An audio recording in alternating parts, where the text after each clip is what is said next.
ভগবানের উপাসনা করবেন, আমাদের মঙ্গলের জন্য কামনা করবেন, আমার গুরু, আমি নই, এটা কিন্তু আমরা কি করি? কি গো, অদ্ভুত প্রকাশ কি, জয় জয় শ্রী গুরু প্রেম ও কল্পতরু। তাহলে গুরুদেব আমার কি? প্রেম ও কল্পতরু। আমরা প্রেম লাভ করতে চাই, তাহলে কল্পতরুর নিচে তো আমরা বসেই আছি, প্রেম ও কল্পতরুর নিচে বসে আছি, প্রেম পাচ্ছি না কেন? অদ্ভুত যাহাত প্রকাশ, গুরুর মধ্যে অদ্ভুত প্রকাশ, কিন্তু এই প্রকাশটা কয়জন বুঝতে পারছে? অদ্ভুত প্রকাশ, অদ্ভুত প্রকাশটা যে আমি বুঝবো কি অদ্ভুত প্রকাশ? আমি যার উপাসনা করি, আমার গুরুও কিন্তু তারই উপাসনা করে। যদ্যপি আমার গুরু চৈতন্যের দাস, তথাপি আমি জানি তাহারও প্রকাশ। আমি যার উপাসনা করি, আমার গুরুও তার উপাসনা করেন, কিন্তু কি পার্থক্য? আমি জানি আমার গুরুর মধ্যে কিসের প্রকাশ। কি প্রকাশ? গুরু কৃষ্ণের রূপ হন শাস্ত্র প্রমাণে, গুরু রূপী কৃষ্ণ কৃপা করেন ভক্তগণ। গুরু কৃষ্ণের রূপ হন শাস্ত্র প্রমাণে, শাস্ত্র প্রমাণ দিয়েছে গুরু কৃষ্ণেরই রূপ, গুরু রূপী কৃষ্ণ কৃপা করেন ভক্তগণে। যে হৃদয়ে সেটাকে ধরে নিতে পারল, সে অদ্ভুত প্রকাশটা অনুভব করতে পারে, তার মধ্যেই ক্রিয়া হয়। একদিন বলেছিলাম আমি যে একজন গুরু কখনো এই শিষ্যকে কৃপা করছে বেশি, ওকে কৃপা করছে না, এ কখনো হয় না, হতে পারেন না। গুরু কখনো পক্ষপাতিত্ব করেন না, ভগবান কখনো পক্ষপাতিত্ব করেন না। কিন্তু কারোর মধ্যে দিয়ে ফল হয়, কারোর মধ্যে দিয়ে ফলটা হয় না কেন? সেটা হলো আমাদের পাত্র, ওই দেহ পাত্রটা ফুটো থাকে। গুরুদেব প্রসাদ দিচ্ছেন সবাইকে, সবাই পাত্রটা নিয়ে এসে হাজির হয়েছে। এবার গুরু কি করছেন? সবাইকে প্রসাদ দিচ্ছেন, নাও নাও নাও প্রসাদ দিচ্ছে। এইবার ধরো সবাই প্রসাদ পাচ্ছে, এবার কারো যদি পাত্রটা ফুটো থাকে আর ওটা দিয়ে যদি প্রসাদটা পড়ে যায়, তাহলে কি গুরুর দোষ? কার দোষ? যে পাত্রটা নিয়ে এলো, পাত্রটা ফুটো, তার দোষ। ওই পাত্র মানে ওই খাওয়ার পাত্র নয়, আমাদের দেহ পাত্রটা। গুরুদেব আমার কর্ণমূলে বীজ মন্ত্র দিয়ে বললেন, আজ থেকে তুমি চৈতন্যের দাস, কৃষ্ণের দাস, চৈতন্যের দাস, যোগ করে দেন ভগবানের সঙ্গে। কিন্তু আমার চৈতন্য হলো না, আমি চেতন রাজ্যে অবস্থান করলাম না। কাম, ক্রোধ, লোভ, মদ, মোহ, মাৎসর্য, ষড়রূপ আমাকে ধরেছে, এটা আমার দোষ। তাহলে আমাকে কি করতে হবে? আমার ওই ফুটোগুলিকে আমার বন্ধ করতে হবে। কাম, ক্রোধ, লোভ, মদ, মোহ, মাৎসর্য বন্ধ করে যদি আমি গুরুর চরণে সারেন্ডার হয়ে যাই, যদি আমি গুরুর চরণে সারেন্ডার হয়ে যাই, তবে কি হবে? আর আমার চিন্তা করতে হবে না।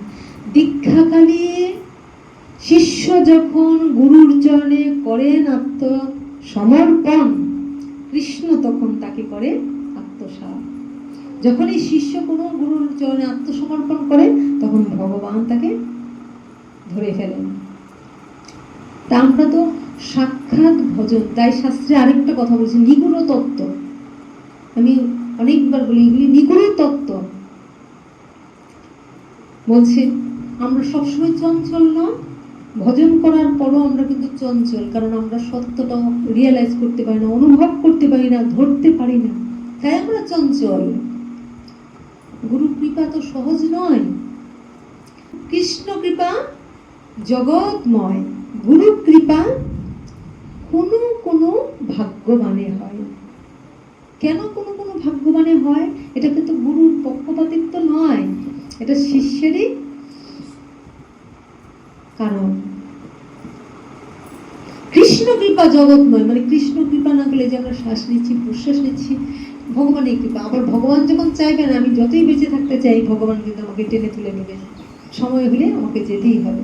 তাহলে গুরু কৃপা কোনো কোনো ভাগ্যবানই কেন হয়? গোবিন্দের চরণে আত্মসমর্পণ করে দেয়, তার আর কখনো দায় থাকে না, তার দায় ওই গুরু গোবিন্দেরই হয়ে যায়। আর গুরুর কাছে গুরু কি করেন? মহিমায় গুরু কৃষ্ণ এক করে জানো, ওরে মহিমায় গুরু কৃষ্ণ এক করে জানো, মহিমায় গুরু কৃষ্ণ এক করে জানো, ওরে মহিমায় গুরু কৃষ্ণ এক করে জানো, গুরু আজ্ঞারিদের সব সত্যি করে মানো, গুরু আজ্ঞারিদের সব সত্যি করে মানো, গুরুরূপে ভগবান শিষ্যের করেন পরিত্রাণ, গুরুরূপে ভগবান শিষ্যের করেন পরিত্রাণ, গুরুরূপে ভগবান। ওই মহিমাটা যদি জানতে পারে, অদ্ভুত প্রকাশ সেই অনুভব করতে পারে, সবাই করতে পারে না। তখন গুরুরূপী ভগবান হয়ে যান গুরু, আর ভগবান একাকার হয়ে ওই শিষ্যের মধ্যে ফল ফলতে থাকে। তখনই বলে অদ্ভুত প্রকাশ, এই অদ্ভুত প্রকাশটা সে অনুভব করতে পারে। তখনই বলছে গুরুরূপী ভগবান শিষ্যের করেন পরিত্রাণ, তার সমস্ত কিছু পরিত্রাণ করেন। কারণ ভগবান যখন কেউ গুরুর চরণে আত্মসমর্পণ করে শান্ত হয়ে যায়, তখন সে আর চঞ্চল থাকে না। কেন? তার চঞ্চলতা বন্ধ হয় কেন? সাক্ষাৎ ভজন তেজি কেন মন, সাক্ষাৎ ভজন তেজি কেন মন। তেজি মানে ত্যাগ করে। সাক্ষাৎ ভজন তেজি কেন মন, বিচলিত অনুক্ষণ। বিচলিত মানে চঞ্চল। সাক্ষাৎ ভজন তেজি কেন মন, বিচলিত অনুক্ষণ। কারণ ভগবানের ইচ্ছায় আমরা গুরুকে পাই, আমার ইচ্ছায় গুরু পেতে পারি না। ভগবান যখন কাউকে কৃপা করতে চান তখন গুরুকে, আর গুরুর কাছ থেকে সেই আমরা দিব্য দৃষ্টি, দিব্য জ্ঞান, আত্মজ্ঞান লাভ করি। তাহলে সহজ কথা নয়। যখন আমরা সেটা পাই তখন আমরা সাক্ষাৎ ভজন ভুলে যাই। নিতাই গৌর। কথাটা একদম নিগুড় ভজন। আমরা ভগবানের ভজন করি, কিন্তু সাক্ষাৎ কি ভগবানের উপাসনা করতে পারি গো? সাক্ষাৎ রূপে ভগবান কি তা করেন? বিশেষ করে এই কলিহত জীবের জন্যে তো সাক্ষাৎ ভজন আমরা একমাত্র গুরুকেই করতে পারি। কেন? আমরা নিতাই গৌর আমরা অনুভব করতে পারি না। যে কোনো কিছু আমরা ভগবানকে করার জন্য পাগল হয়ে যাই। অবশ্যই ভগবানকে করব, কিন্তু আমার কি সাধ্য আমি ভগবানের পূজা করব? আমার কি ক্ষমতা আমি ভগবানকে পূজা দিতে পারি? আমি অনেক দোষে দুষ্ট, আমি তো ভগবানকে ভজন করতে পারি না, করার শক্তি নেই। ভগবানের ভজন করবেন আমার গুরু, ভগবানের উপাসনা করবেন, আমাদের মঙ্গলের জন্য কামনা করবেন আমার গুরু, আমি নই। কিন্তু আমরা কি করি? ভগবানের জন্য পাগল হয়ে যাই। কিন্তু সত্য এটাই, ভগবানকে ধরতে গেলে বাড়ি খেয়ে আমরা পড়ে যাই।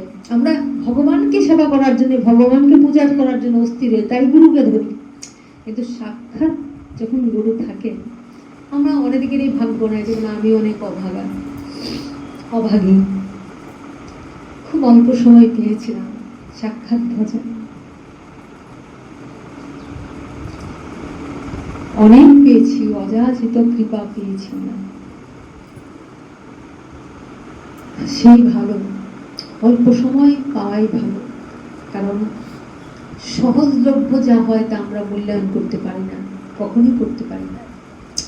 কিন্তু হ্যাঁ, ধরার মতো ধরতে পারলে অল্প একটু সময়ই সব হয়ে যায়। তাই বলছে সাক্ষাৎ ভজন তেজি কেন মন, বিচলিত অনুক্ষণ। ভগবানের দিকে দৌড়ে ছুটে যায়, কিন্তু ভগবান চোখের সামনে দিয়ে দিয়েছেন আমাদের গুরুকে। আমাদের একমাত্র কাজ গুরুর সন্তুষ্টি বিধান করা, আমাদের একমাত্র কাজ গুরু পূজা করা, আমার একমাত্র কাজ গুরু পূজা, আমার একমাত্র কাজ গুরু সেবা। আমি তাই গৌর হই। যদিও গুরুরা এটা বলেন না, আর শিষ্যরা বিভ্রান্তিতে ঘুরে। তাই বলেছে ব্রহ্মাণ্ড ভ্রমিতে ভ্রমিতে, ভ্রমণ করছে ব্রহ্মাণ্ড, ব্রহ্মাণ্ড ভ্রমিতে ভ্রমিতে কোন ভাগ্যবান জীব, সবাই নয়, কোন ভাগ্যবান জীব গুরু কৃষ্ণ প্রসাদে পায় ভক্তিলতা বীজ। তাহলে ভক্তিলতা বীজ কি করে পায়? গুরু কৃপা। আর গুরু কৃপা হলে তবেই গোবিন্দের কৃপা। তাহলে আমরা যারা শিষ্য, তার একমাত্র কাজ সাক্ষাৎ গুরু সেবা করা, গুরুর প্রসন্ন বিধান করা। আর গুরুর কাজ হলেন আমার ভগবানের প্রসন্ন। তাই আমরা বলি যে আমরা চন্দন পিষব, তুলসী দিব, সেবা দিব, সবই করব, কিন্তু আমাদের যদি গুরু সাক্ষাৎ না থাকেন, আমরা মনে মনে ভাববো সেটা আমি করে গুরুদেবের হাতে দিয়েছি, আর গুরুদেব আমার গোবিন্দকে পূজা দিচ্ছেন, সেবা দিচ্ছেন। আমি নয়, আমি ভাবলে অপরাধ হয়ে যেতে পারে। আমি আমার গুরুদেবকে দিচ্ছি, গুরুদেব সেটা করছেন। কারণ সেবা, ভগবানের সেবা দেওয়ার অধিকার আমার নেই। আমি যখন একা একা থাকবো, তখন আমাকে ভাবতে হবে যে আমি গুরুর কাছে দিচ্ছি, মনে মনে ভাবতে হবে। আর গুরুদেব আমি স্মরণ করবো যেন আমার গুরুদেব গোবিন্দের চরণে সেবা দিচ্ছেন। তাহলে আমার দোষ থাকলে সেই দোষ কেটে যায়, দোষ লাগে না। আর যদি সাক্ষাৎ গুরু থাকেন, তাহলে আমাকে ভাবতে হবে যে সাক্ষাৎ যখন আছেন, তাহলে অবশ্যই উনি গোবিন্দের সেবা করবেন। আর আমার কাজ, তিনি যে গোবিন্দের সেবা করবেন, এই জলটা এগিয়ে দেওয়া, ফুলটা এগিয়ে দেওয়া, চামড়টা এগিয়ে দেওয়া, প্রদীপটা ধরিয়ে দেওয়া, জায়গাটা মুছে দেওয়া, মানে যা করলে আমার গুরু প্রসন্ন হবেন, যা করলে গুরুর কষ্ট কম হবে, বাস এই যে গুরুকে করলাম, এবার গুরু যেটা করছে সেটাই আমাদের হয়ে যাচ্ছে।